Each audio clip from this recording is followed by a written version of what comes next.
Hey friends, welcome or welcome back. My name is Kim. This is Kim Reads and Reviews, and this is the 101 Days of Summer tag.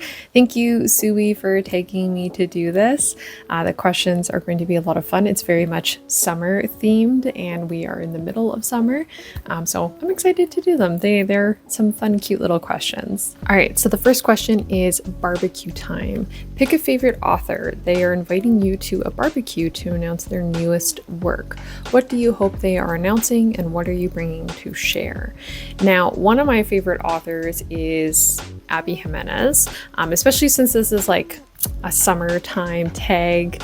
I always enjoy reading romances during the summertime. They're just kind of like, they can be light and fluffy. And so I would love it if she was announcing a new book. Now, recently I finished Love Theoretically by Ali Hazelwood. She does a really great job writing romances right now. Like, I appreciate them for what they are, but I think I would really like to see her try a dual perspective one where we hear from the love interest perspective.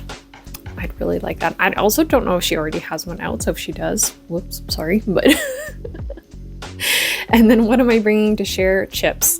Chips are like my favorite little snack, especially, what is it? The Doritos sweet barbecue or sweet, it's like the purple bag of Doritos. That's the one that I would bring. All right, second question, road trip. Pick a real world setting from a recent or not so recent read. Where would that road trip take you?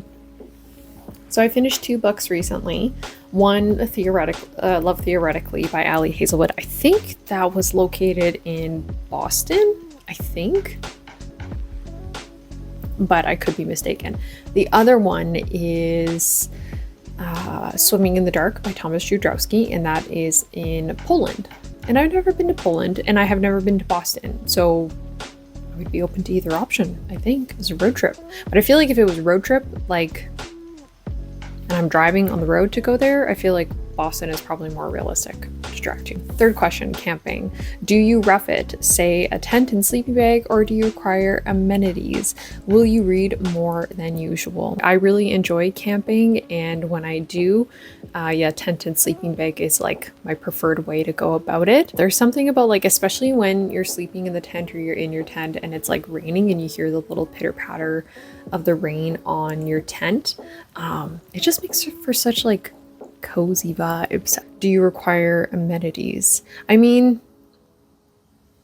as long as I can like build and maintain a fire, it's okay. I think that that's pretty much, and then as long as I have like a sleeping bag and like suitable clothes, like rainproof, waterproof clothes. Oh, the other thing that I really like about sleeping in a tent versus whatever else is hearing the rustle of like the trees, like when it's windy and you can hear just like the nature sounds. Like, I think that that's really relaxing. One of our favorite campgrounds is down by a lake that always has loons every time that we've gone there, and just hearing the loons at night, it's, I don't know, I love it. So that's what I would say. But I always overestimate how much I'll be able to read. I don't end up reading anything any more than what I normally would. All right, number 4, festivals. You're attending a BookTube festival where dressing as your favorite literary character is the only requirement. Who do you go dressed as and why? Now, this one I found really difficult because I don't know that there's like a character necessarily that I would say is like my favorite. There's definitely some characters that are very memorable to me, like Jessamine from She's a Lamb, very memorable character. I have no idea what she dresses like. One of the characters, and I think it's in Just for the Summer, I don't remember what her name is. I have the book here. Emma. I think it's Emma. Yeah, Emma. She's described like Abby Jimenez like describes one of the outfits that she wears in the book, and it's like very millennial coded. It's like green yoga pants or tights or something, and then like a white t-shirt or something like that. Like so, and I was reading that, I was like, oh wow, like, I don't know, it's something I would have worn maybe like 5-7 years ago, not so much now, but I think maybe Emma's style would have progressed as time has gone on, and maybe her style is more akin to mine. I don't know. Slice of life. What is something others may consider simple or mundane, but it's something you can't see a summer without? Spending time on our deck in our backyard. Really enjoy spending time out there. Sometimes I'll try to work, like do my day job on my deck, put on some sunscreen, especially when it's nice and sunny. Our trees during the summertime in the yard get really like full foliage, and so spending time out there just is really nice. And the birds always come around too. Or reading on my deck in the morning or in the afternoon after work, especially if it's like a nice hot day.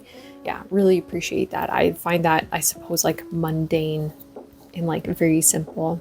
But also just like having patio drinks. I think patio season and having some patio drinks, I would consider that like mundane. Like I'm going to the same restaurant that I always go with my best friend, but this time we're sitting out on their patio and having drinks. Like feels mundane to me, but it's like the added bonus of being outside and in the sunshine and enjoying that. So all right, scary story. Which author would you invite to go camping with you, knowing you would want to hear the scary story they can tell around the campfire? Okay, so I recently finished Hunted by Darcy Coates, and this was a story where the friends went into the woods to find their other friend who went missing on a hiking trip, and they have to camp out in the woods overnight, and spooky things ensue. This was a very spooky story. It was very creepy, had its creepy elements. So I would say that I would bring Darcy Coates along so she could tell a very spooky story. I think she'd do a good job with that.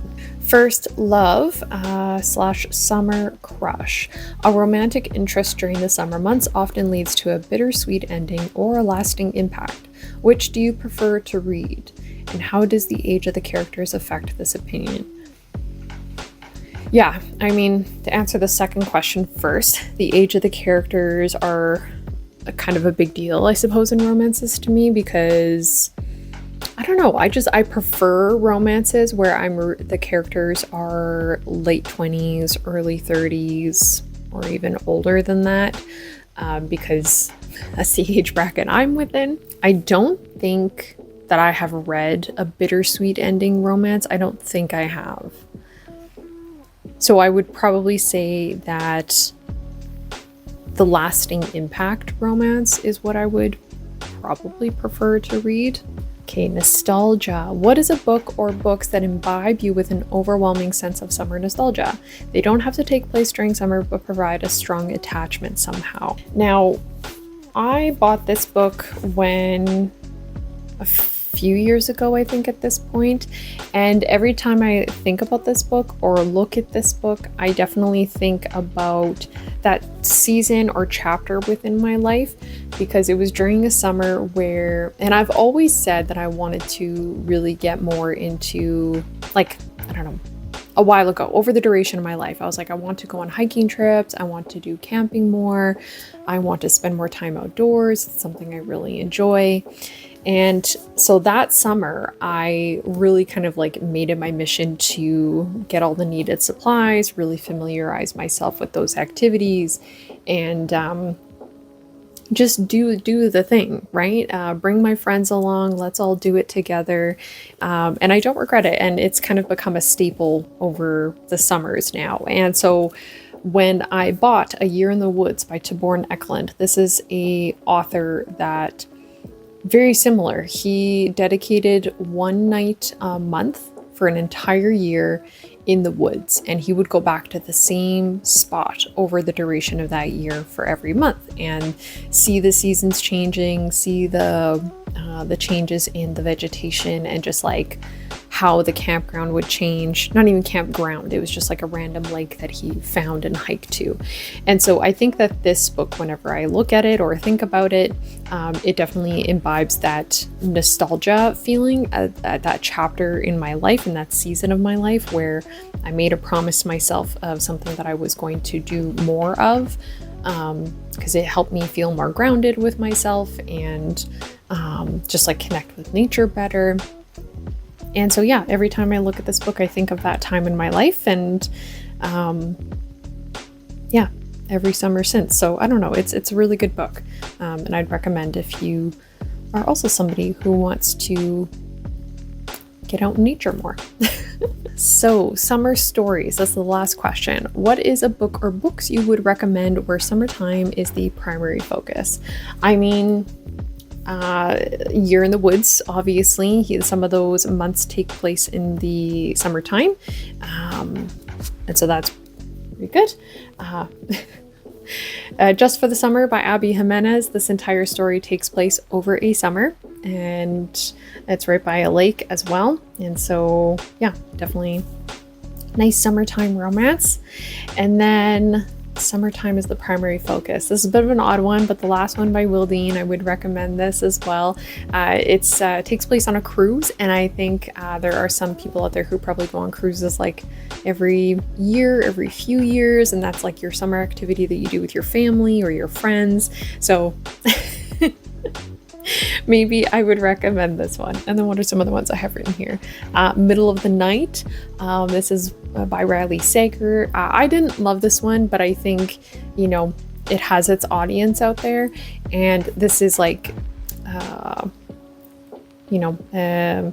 this friend is trying to figure out what happened to his friend when they were kids. They were sleeping in their tent in his backyard. Something came in the middle of the night and took his friend.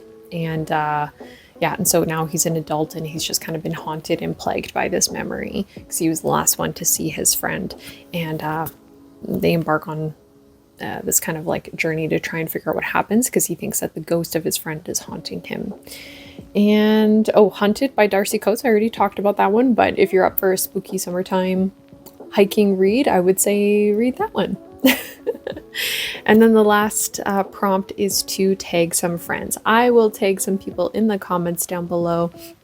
But thank you, Sui, for taking me to do this. This was a lot of fun. It definitely made me feel all the summertime feels. If you feel like doing this tag, feel free. But thank you very much for watching. I hope you are enjoying what you're reading, and I'll see you in the next video.